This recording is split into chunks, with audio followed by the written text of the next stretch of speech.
And there we go. Greetings to one and all, and welcome to this week's net. Those wishing to join this net using Zoom may do so now, as Zoom is also open. If you do not have the Zoom link, please contact me on WhatsApp 082-859-2684, and I'll send you the link with the greatest of pleasure. Of course, today is Sunday, 24 September 2023, and the time is 19:05. We begin the weekly net with the radio amateur check-ins on the Rudderpoort repeater for 5 minutes before proceeding. This net is broadcast every Sunday evening starting at 1900 and is broadcast for the benefit of radio amateurs, disaster relief CERT volunteers, and members of the general public. This net is therefore open to all interested parties. ZS6 OPS returning. Everyone is welcome to participate using either amateur radio, Zoom, or both. And I'd also like to remind all the radio amateurs who have not checked in that you do not need to be a member of any group or club to check in or to use the repeater or any of the amateur radio bands. All that is required from you is that you have a valid amateur radio license issued by ICASA, which automatically grants you the right to use any of the amateur radio bands at any time. There is no need to ask for or be granted permission from anyone to use the repeaters or amateur radio bands. I'd also like to encourage all the listeners and participants to share the weekly net Zoom link with everyone they know throughout South Africa. Doing so will help us grow the weekly net and will contribute to disseminating information as far and wide as possible.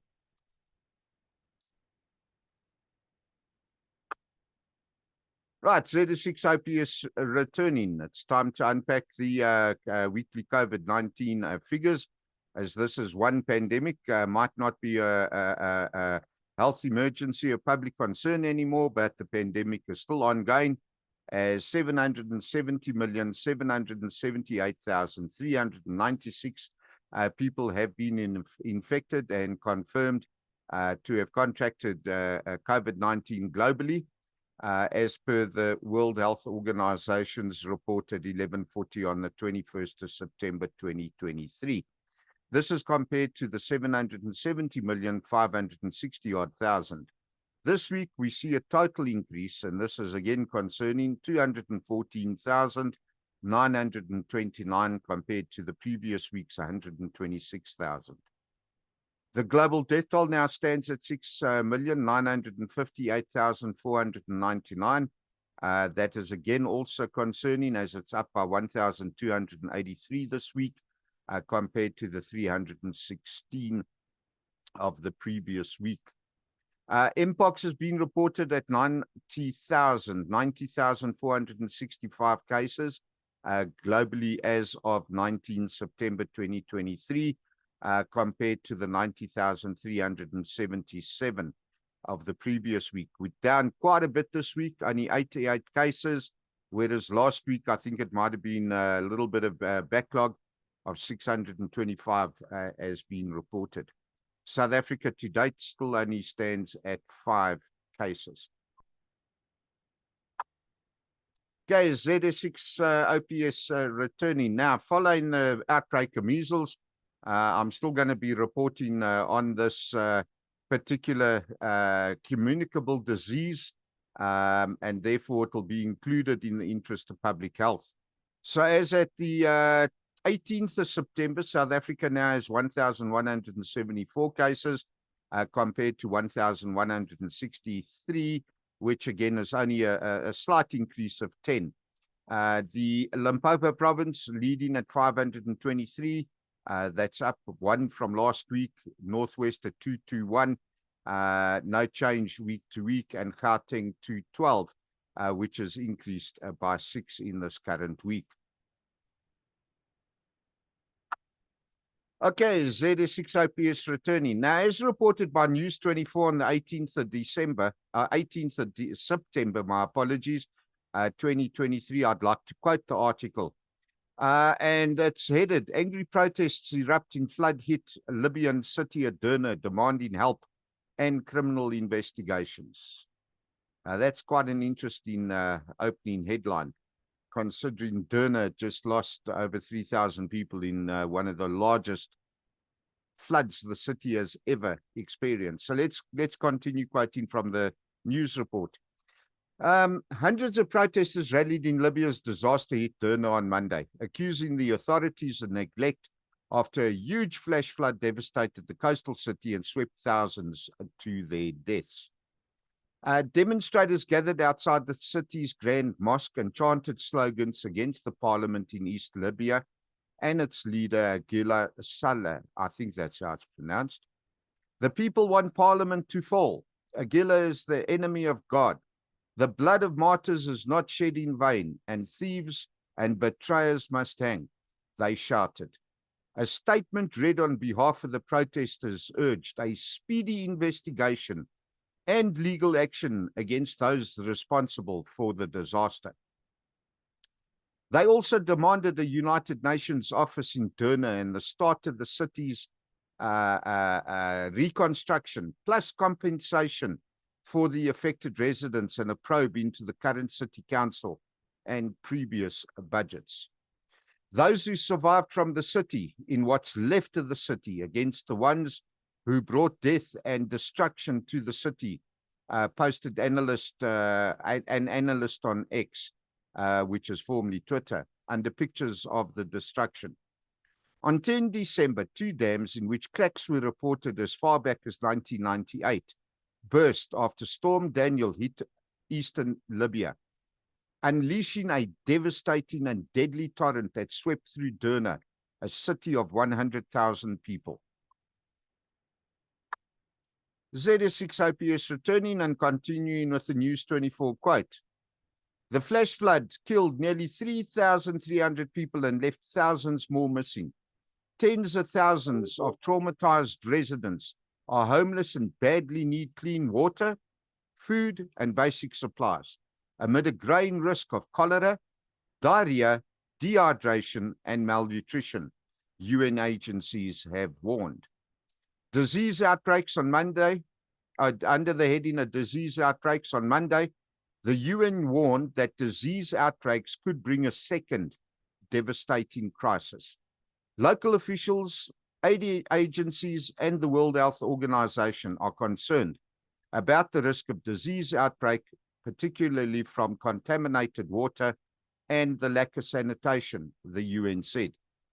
Libya's Disease Control Center banned citizens in the disaster zone from drinking water from local mains, warning it is polluted. Hey, now I just want to digress. That's an interesting point to make, to actually ban people from drinking the reticulated water system. Anyway, continuing with the quote, rescue teams from European and Arab countries kept up the grim search for bodies in the mud-caked wasteland of smashed buildings, crushed cars, and uprooted trees. The waters submerged a densely populated 6 square kilometer area in Derna, damaging 1,500 buildings, of which 891 were totally razed, according to a preliminary report released by the Tripoli government based on satellite images. We grew up here. We were raised here. But we've come to hate this place, and we've come to hate what it has become, said one bereaved Derna resident, Abdul Wahab al-Masari. Under the heading of field hospitals, emergency response teams and aid have been deployed from countries including Egypt, France, Greece, Iran, Russia, Saudi Arabia, Tunisia, Turkey, and the United Arab Emirates. 5 members of a Greek rescue team were killed when their vehicle collided with a Libyan family's car on the Benghazi to Derna road on Sunday, officials said. 3 members of the family also died. Egypt has sent a helicopter carrier to the eastern Tobruk military base to serve as a field hospital with more than 100 beds, Egyptian media reported.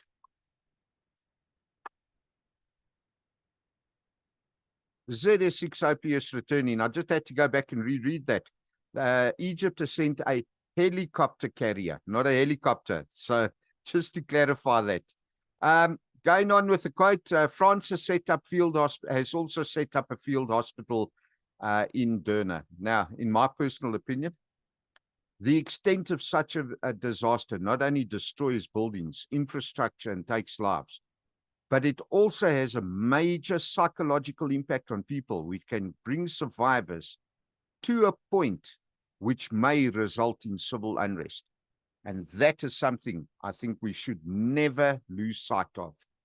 Disaster risk reduction must always be considered in all aspects of a disaster and subsequent disaster planning. Right, so that I think brings us to the end of this week's weekly net and broadcast. And I'd like to just check, are there any other late check-ins that would like to add their name to the bottom of the list? ZS6IP is standing by.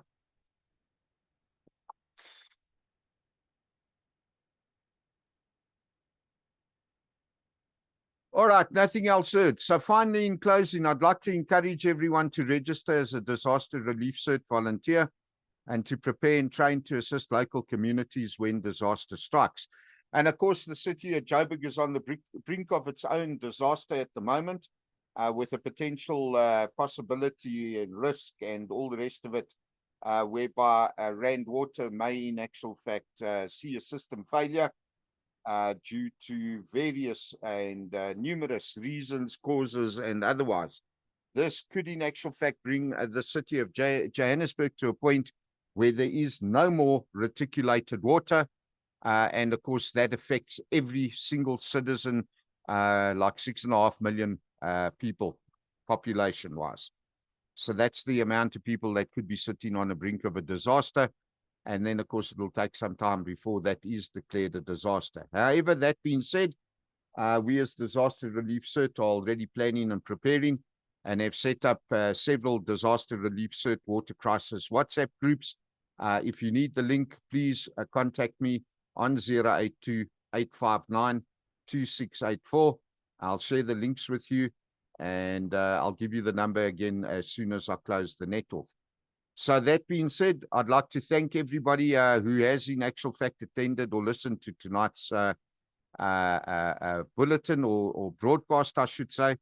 Nobody came up on Zoom. I know that Adrian was still mobile on the way home. However, as the COVID-19 pandemic is still ongoing and still infecting thousands weekly, please remember to physically distance yourself and to wear a mask to protect others, especially the elderly who could lose their lives if infected with COVID-19. Remember, it's always best to sanitize, wash your hands on a regular basis in any event.